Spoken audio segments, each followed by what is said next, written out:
Good evening and welcome to another edition post-Thanksgiving of the Daily Deuce. I'm Gary Graves from just outside Louisville, Kentucky, and just a few miles west of Lexington, Kentucky. In Maryland, my good friend, esteemed colleague, and I'm going to say the most prescient football guy I know right now, John Webster. John, how you doing? How was your Thanksgiving? Hey, Gary, thanks for the introduction. Had a great Thanksgiving, man. I totally enjoyed myself, and also I made a pig out of myself. My wife told me to get away from the table, so that was a successful day for me. Hey, but you had your feet up on the table?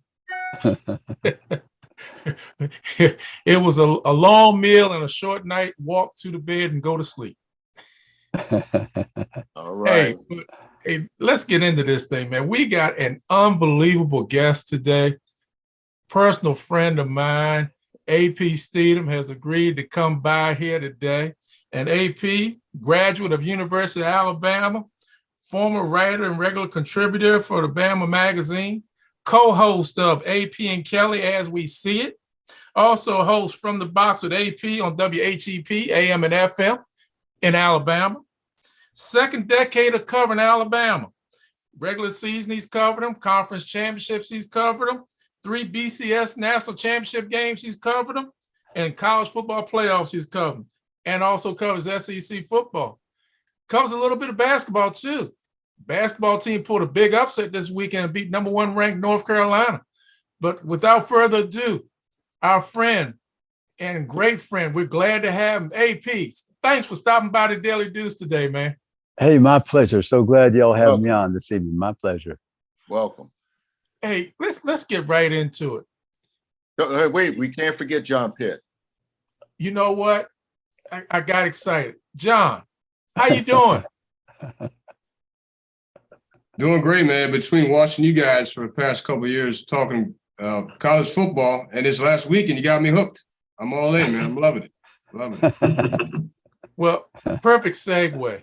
Mm-hmm. It is absolute bedlam in the top 5, the top 4, top 6. Really, anything can still happen. AP, tell us about it, man. I mean, you're looking at Georgia, you're looking at Michigan, you're looking at TCU, you're probably looking at USC, and still that team from Tuscaloosa is in the weeds, lurking and watching, and could make another move. What do you think? Well, I think, Georgia will be in regardless if they win this weekend against LSU. So they should be number 1. If not, they'll be 2 or 3. You have Michigan, who beat Ohio State.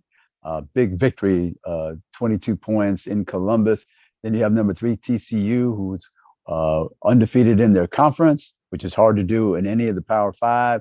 Then you have USC. That was my surprise team moving into the season. I thought that if anybody could do some damage this year and, just be a little bit different than they were last year with a brand new coach and all those transfers. And Caleb Williams, one of the leading contenders for the Heisman, he's been fantastic for them. They have a chance to redeem themselves against Utah, the team that they lost to by 1 point in Utah, but it'll be probably a similar night. Maybe, I don't know if it was cold in Utah on that Friday when they lost, but I think it's going to be probably cold in Las Vegas. Then you have Ohio State, who, although they lost by 22, they have a win over Notre Dame.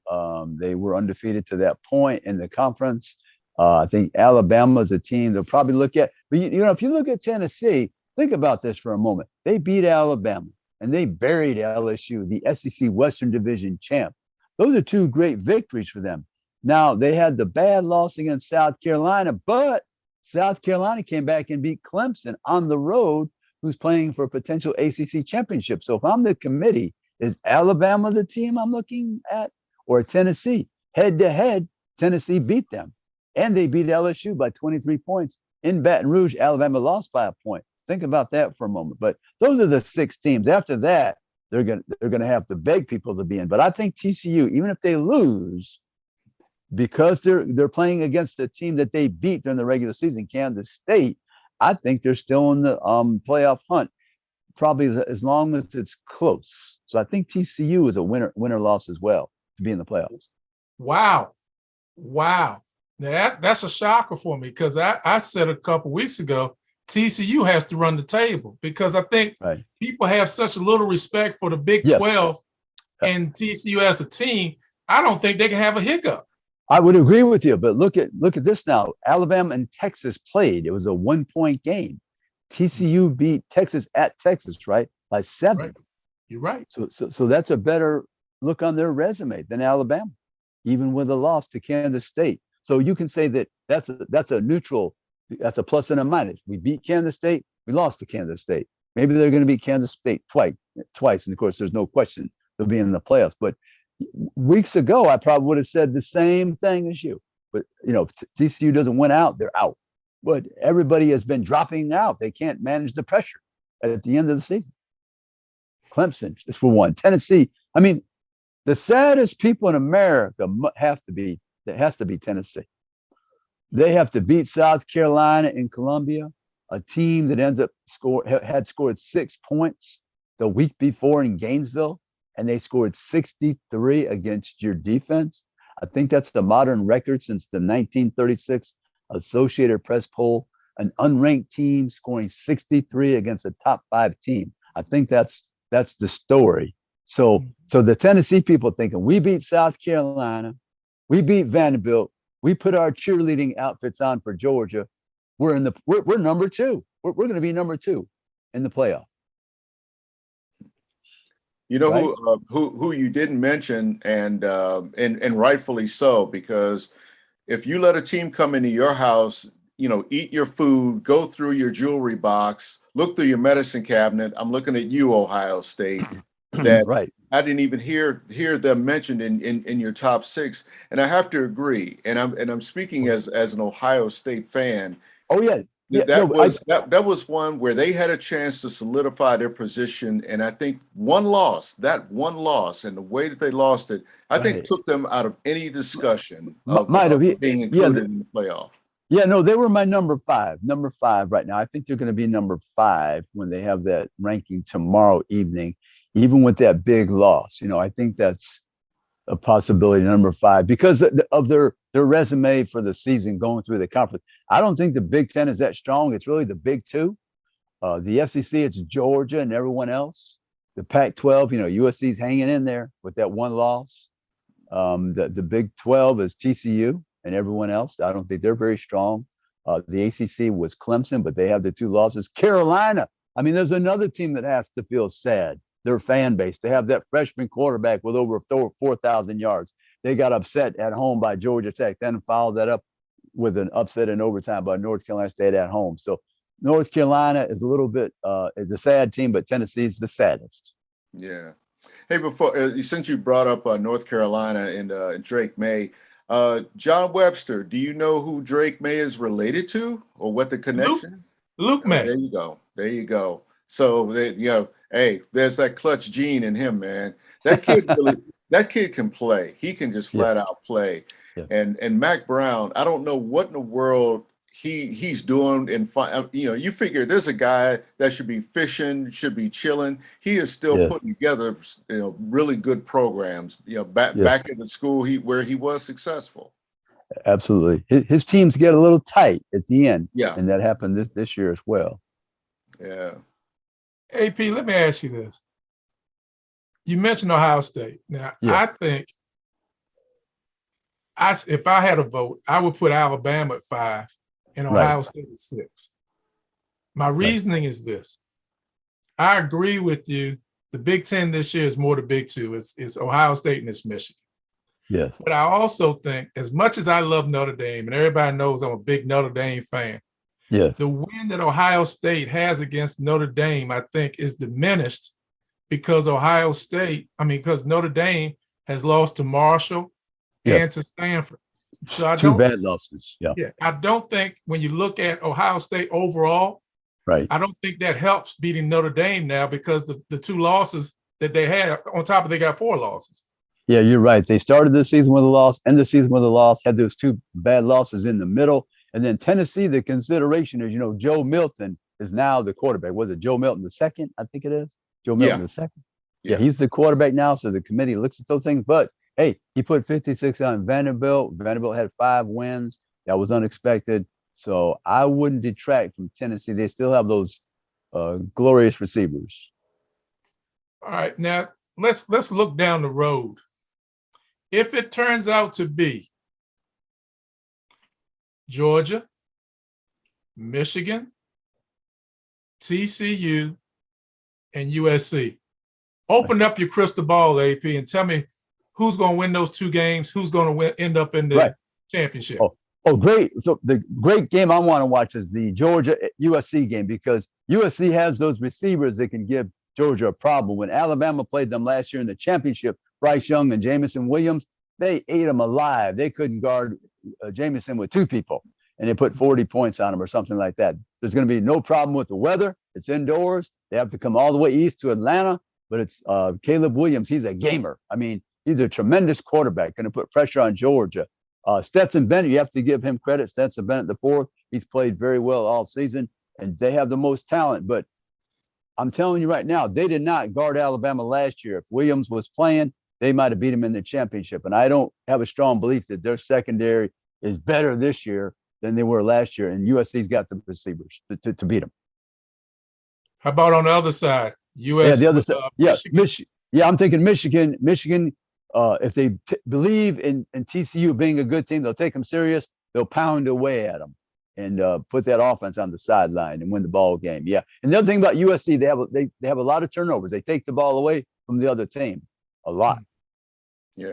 Hey, AP, So here's a little twist. With Michigan and Purdue in a Big Ten championship, are we sleeping on Purdue right now? No, they have that receiver. What's his name? Jones? Is that his last name? He came from Iowa. He's a good receiver. Hey, you fall down in the secondary, you miscommunicate. Those are touchdowns, right? A couple of plays. It could happen. If you have a passer and a good receiver, anything can happen, as we saw in the Ohio State game. 4 or 5 plays, 50 yards plus. Yeah. I mean, I'm not thinking that Purdue can win that game, but I think that Purdue can make it interesting. I think that they can really push Michigan more than people think, and that's the thing about a Jeff Brom team that they can put together. They put together good passing games. Oh yes, they can score points, and I think people sleep on them because they play in a different in the other division, as they call it. Hey, Michigan was challenged by Illinois 2 weeks ago. Yep. Yeah. Yep. And some people will say Illinois should have won the game. So, exactly. Yeah. It took a kick in the final minute or so. Yeah. Absolutely. Hey, this time has gone by really fast. AP, promise me one thing. Promise me you'll come back to the Daily Deuce, my friend. Absolutely. Thank you so much for having me. I certainly enjoyed it. And give me a holler back, and I'll come back whenever it's convenient. Yeah, AP, I guess I'll catch you on Wednesday on the coaches teleconference. Yeah, if they're having it this week, that's a good question. Somebody asked me about that. I'm not sure they're having it. I think it's it's just 2 coaches and heck, right. Oh yes, tomorrow. So, but yes. I know I'll probably catch you on there at some point.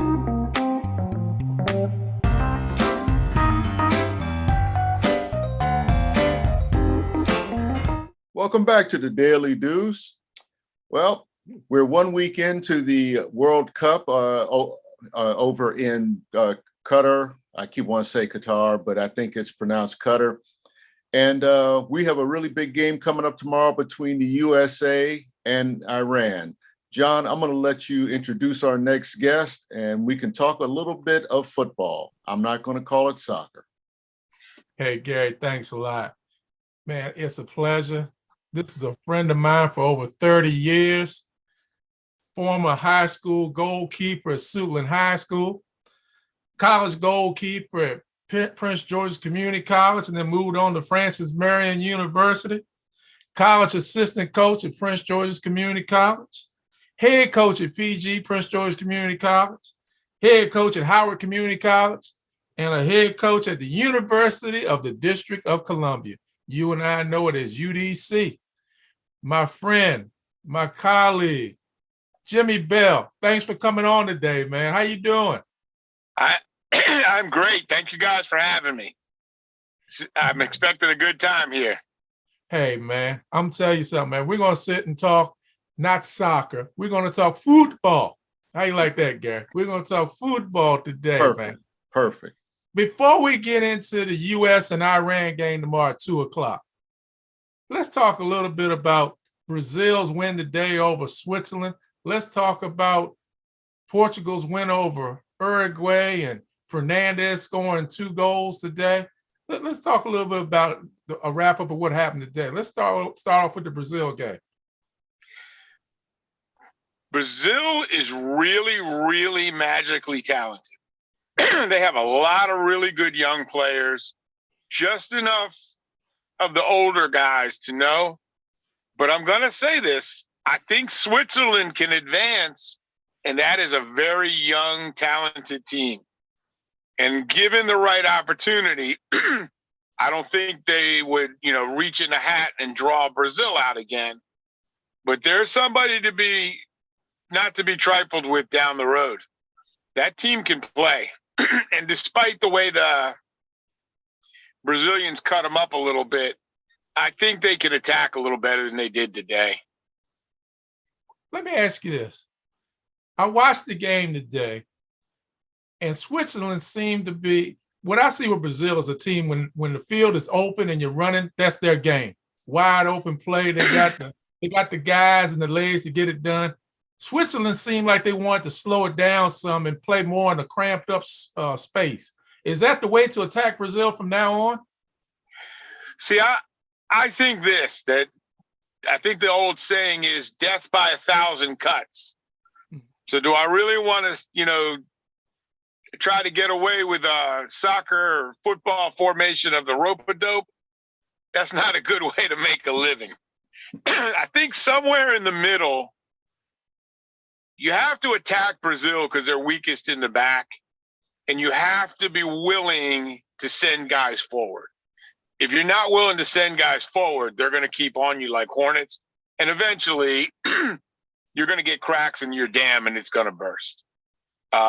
Vinicius Jr., the young guy playing out wide left for Brazil, that guy's not what you want coming at you full speed. And so you have to slow them down in the middle of the field so they're not fast breaking at you. Because once they're running at you and you're backpedaling, you're in trouble. Big trouble. Okay. How about this Portugal game against Uruguay? Bruno Fernandez scored both of the goals, and he's just been a goal-scoring machine. So I'll say this. I saw every game today up at 5 a.m., and whether 3-3 draw or 3-2 late win for Ghana, that was the best game of the day for me as a fan, was Portugal and Uruguay. Those guys were at it. They both had chances, spectacular saves, balls off the post. I'm an old Cristiano Ronaldo fan from when he was 17. You see the best of what they can be. Again, they're another one that they got caught up with a couple of injuries. The way the substitution pattern works, you can sub 5 guys, but you can only do it at 3 different intervals. Mm-hmm. That kind of caught them a little bit. But again, both of those teams are talented. And Uruguay might not get through, and they're a talented team that might not get through. But that Portugal team, they're for real, for real. It's just an overabundance of attacking talent. They got a lot of maturity in the back. So they've seen kind of everything, and they know what to do and how to pace themselves defensively. They're going to be trouble in the next round. Yeah. Hey, Jim, looking back on the USA's game against Great Britain, what I want to say was that more indicative of what the USA can do, or what Britain didn't do, what England didn't do? England's another team. Gareth Southgate, their coach, is a really bright guy. He's been at that for about 4 or 5 years now. He's mixing up their veteran players like Harry Kane with a lot of younger guys like Raheem Sterling and Phil Foden. And so they can come at you in waves. They're not going to tire. Again, they're a little suspect in the back sometimes, but that's who they are. The United States, on the other hand, has a couple of older players but they've made the decision basically to blow it up and to start over young. And so you never, ever want to go into a World Cup, especially saying we're just happy to be here. That's a fool's folly. You know, we're here to win games. We're here to advance. We're here to move forward. But in 4 years, the United States is going to be something to be tangled with. And quite frankly, it's the diversity of the players. You know, there are players now that are renouncing the opportunity to play for other countries to play for the United States. And that depth, along with the idea that a lot of players, and this is no slight on the MLS, but a lot of players are choosing to play in some of the best leagues in the world. And there's, you know, no better place to incubate talent than against great players and great talent. You know, as a coach, I always said, give me 4 teams I know I can beat at the beginning of the season. And I did that for a good reason. I wanted guys to know that the system worked. But the simple truth of the matter is we can only play that one way, the way we've built the system out, because that's what we're trying to perfect. It's really hard to win a championship that way, because if anything goes wrong or you see something you're not prepared for, that gets hard. We are a very diverse young team with ample talent and a lot of kids playing overseas that are all going to be huge factors in time to come. I don't think our time is now, but we could make a run to the semifinals if things fell the right way. And that would be huge. So basically you're saying they will beat Iran tomorrow. Is that correct?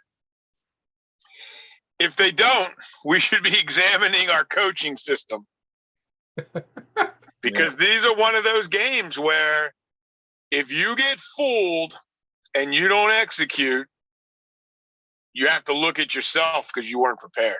But we have the talent, the speed, the overall skill, the attacking ability to beat them. The question is, do we have the composure? Do we understand? You know, and you know, John's known me for 30 years. We're both as much recreators as we are basketball guys, etc.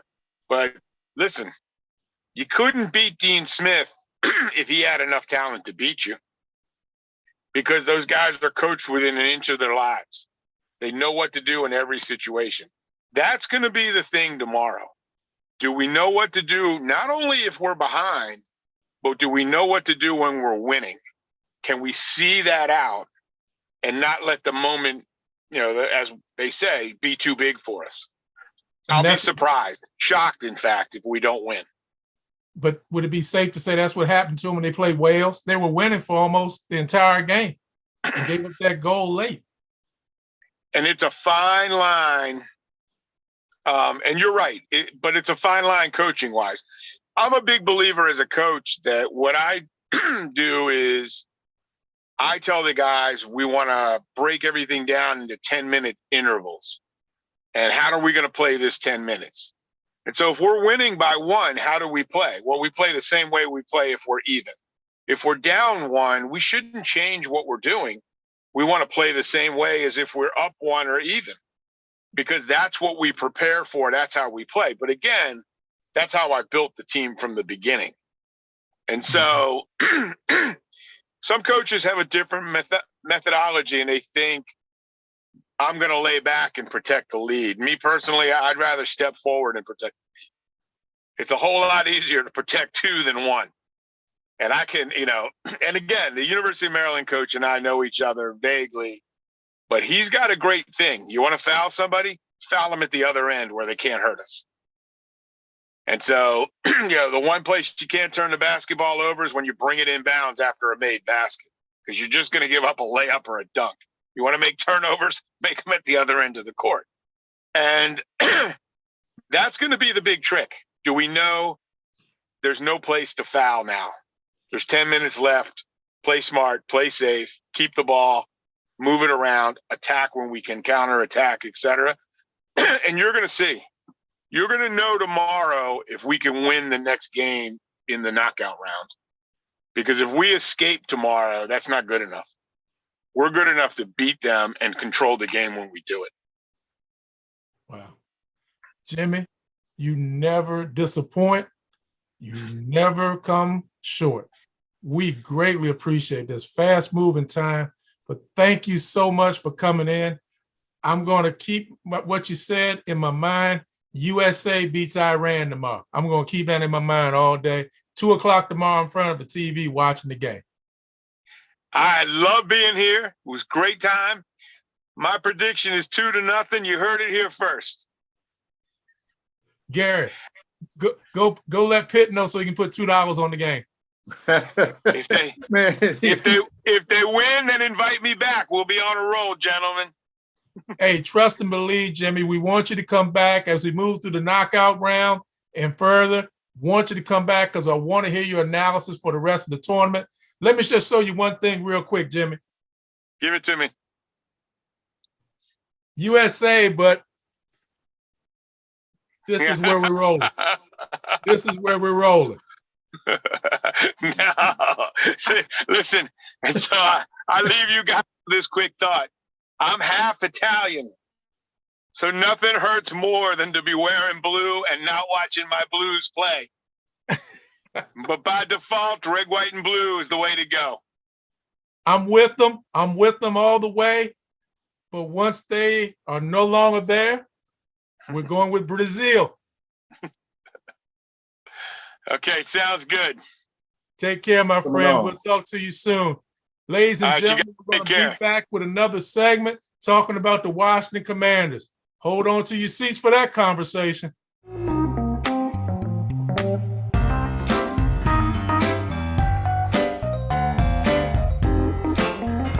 Welcome back to the Daily Deuce. John Webster, what a weekend for Washington.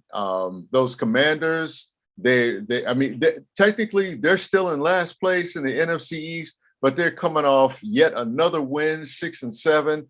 And John, I'm telling you, I think that they are legitimate players in that division, in the best division in the NFL, which maybe as recently as a year ago, we weren't saying that. Well, I'll tell you something. How do I want to say this? First, kudos to the Washington Commanders. Been playing good ball.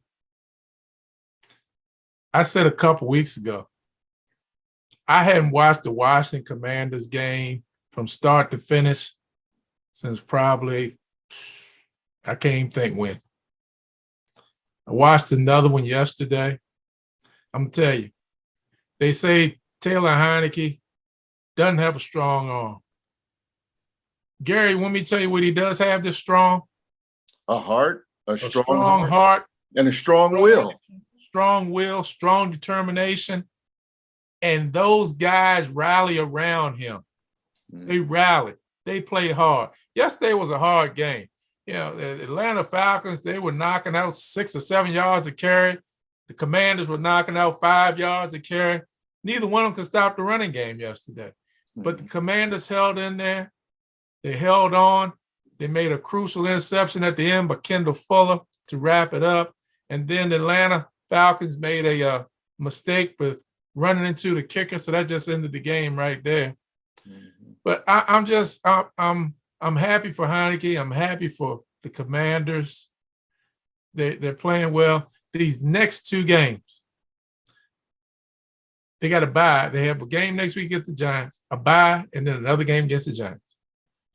Gary, 8 weeks ago, when we first started this journey and we started analyzing the NFC East, did you see this coming where the Giants and the Commanders game is going to mean something? The Commanders are going in at 7-5. The Giants are coming in, I think, at 7-4. Yeah. Oh my goodness. This is unbelievable. Yeah. This game has meaning to it. Yeah. To answer the question, I didn't see it coming. In fact, I thought this game mattered more to the Giants than it would for Washington, because I think when I look at my preseason prediction, I think I had them either at 8-9 or 7-10, but I think it was more like like 8-9, that they would be good enough to compete, but I didn't think they would be good enough to contend, and there's a big difference there. I think this game still is important for the Giants because their momentum has really fallen off. And I think about the Thanksgiving Day game against Dallas that I wasn't surprised that Dallas won that game. I think New York needed that game more than Dallas, and Dallas needed it without a doubt. But New York really, really needed that game. I don't think that they really lost anything, any kind of long-term momentum from dropping that game, especially since they made that last little charge at the end, to only lose by 8. But they have no room for error right now. I think Washington is playing with house money, but New York has no room for error because that's a division that at the beginning, nobody expected them to be contenders. They were there. I think they're generally still playing good ball, but they're not winning the games that they need to win to really stay in contention. Washington, again, is playing not above its heads, but I think that they have exceeded expectations. And maybe this was the plan all along, that once Ron Rivera decided, look, I'm going with the hot hand. I'm going with the guy who can win us games. No offense to Carson Wentz, but Taylor, he's getting the job done. And you know who it reminds me of? A former quarterback who's now playing for the Minnesota Vikings. Would you agree? I mean, in terms of, again, not flashy, he just gets the job done. I think Kirk Cousins may have a little bit on Taylor Heineke. Oh, yeah. He's got a lot more in skill, but I'm just saying the way that he took control of that team, the way that he has gotten his offensive linemen and everybody else on offense to respond to him, that's why it reminds me of Cousins, because Cousins, remember, he was the secondary quarterback in that year that they drafted for RG3. I thought it was a good draft because it gave them depth, it gave them insurance, and what he did here, none of this surprised me because I just thought he was a solid quarterback at Michigan State. You're right. I mean, he was a solid quarterback. Heineke reminds me of either a fullback or a middle linebacker. He has that kind of rough mentality. And, like I said, the guys rally around him. All of a sudden, have you noticed, Gary? Terry McLaurin is no longer lost on a milk carton. They see him. They find first play of the game yesterday, 26-yard pass, first down, Terry McLaurin. They're finding him. They're finding him regularly. I mean, it's not like they're knocking down walls with this offense, but it is matriculating down the field, as Hank Scram would say. They are getting first downs when they need it, and they're just doing a good job. And that defense, that front four, Deron Payne, John Allen, Sweat. I mean, they're awesome. They're awesome. And I can't wait for Sunday. They're playing the Giants. It's going to be interesting. Now they're going to have to shut down Saquon Barkley. They can't let him get going because he's the key. And another thing that people don't realize, Daniel Jones is 4-1 against the Commanders. Completes 68% of his passes against the Commanders. He plays well against the Commanders. They got to find a way to make sure he's not playing well in this game. And they need to continue with that three-headed monster in the backfield of Brian Robinson, Antonio Gibson, and John Williams. Yeah, they do a really good job. Good job. Brian Robinson, I'm so happy for him, not just because of what he's overcome, but because having seen him in college, having seen him in Alabama, and I thought that's a guy, maybe because of the guys that came before him that got a lot more publicity, that got a lot more attention. Of course, got a few more Heismans as well, that nobody thought this guy was going to be, I'm not going to say as good. Nobody knew what to expect of him. But when you're on a team like that, and all the attention goes to the receivers, all the attention goes to Bryce Young, And he was quietly piling up good, solid yards, not being a star, but just really piling up good, solid yards game after game after game. And he was durable. And I think, to me, I thought that was the thing that made him attractive as a draft choice. And I'm glad Washington got him. And I'm glad that they're giving him carries. I think he had a career high in yardage yesterday, something like 105, 110 yards. That's just what he needs. Don't be surprised if at some point he is the number one back, because that guy is a wrecking ball. He is, man. And you know what? Guess who's still really happy right now, man? Eli White, still happy with the Giants. And you know what we're going to do in a couple weeks, Gary? We're going to bring Eli on here right before the Commanders and the Giants play the second time. We're going to have him on here so we can talk a little bit more about the Giants and the Commanders and this resurgence. Well, there's still one team that is in first place in the NFC East, the undefeated. Oh, excuse me. They're not undefeated, are they, Gary? The one loss, Philadelphia Eagles. So we'll see how that works out. Yeah. The only thing I can say about the Eagles is dang, because that team is scary good. And I heard a discussion on the radio today where they said, okay, who's the best team in the NFL, Philadelphia or Kansas City? And the consensus was that Philly might have the best team, but you can't look past Kansas City. And it comes down to the fourth quarter. And Patrick Mahomes is Patrick Mahomes. And that's all you can really say about that. But watching Jalen Hurts, that guy really has command not only of the offense, but of the field. It's like some of those moves he made last night, not only to get yardage, but to not get hit when guys are flying at him. That's just great field vision in my view. That's a running back playing quarterback. And I think he's so scary good right now. It's just like Patrick Mahomes. I still don't think Patrick Mahomes knows how good he is and how good he can be, even with a Super Bowl. I say the same thing about Jalen Hurts. And the main thing he has is confidence and a sense of, I told you so. This is what I tried to show you what I could do at Alabama. He had one bad half in that game. Tua Tagovailoa came in, relieved him. Of course, Tua is having his own kind of year down there in Miami. So again, it's an embarrassment of riches, of course, for Alabama. But I'm so happy that Jalen Hurts is showing what he can do. Gary, you said it all. Take us on home, man. This has been quite a day and quite a show for the Daily Deuce. So take us on home. All right. Well, after all that we've talked about between the Commanders and World Cup and college football, man, I think I'm going to need to do some Tai Chi when I get off of here. Only thing I'm going to say is, it gets even better this weekend. We've got conference championships galore. We've got the SWAC championship, which may or may not be Deion Sanders' last game as coach at Jackson State before he heads to some Power 5 program. Colorado reported, he's acknowledged that Colorado has talked to him. So that's a possibility. We got a great basketball game coming up tomorrow here in Louisville for my alma mater, the University of Maryland, against the team I cover, the Louisville Cardinals, who are winless.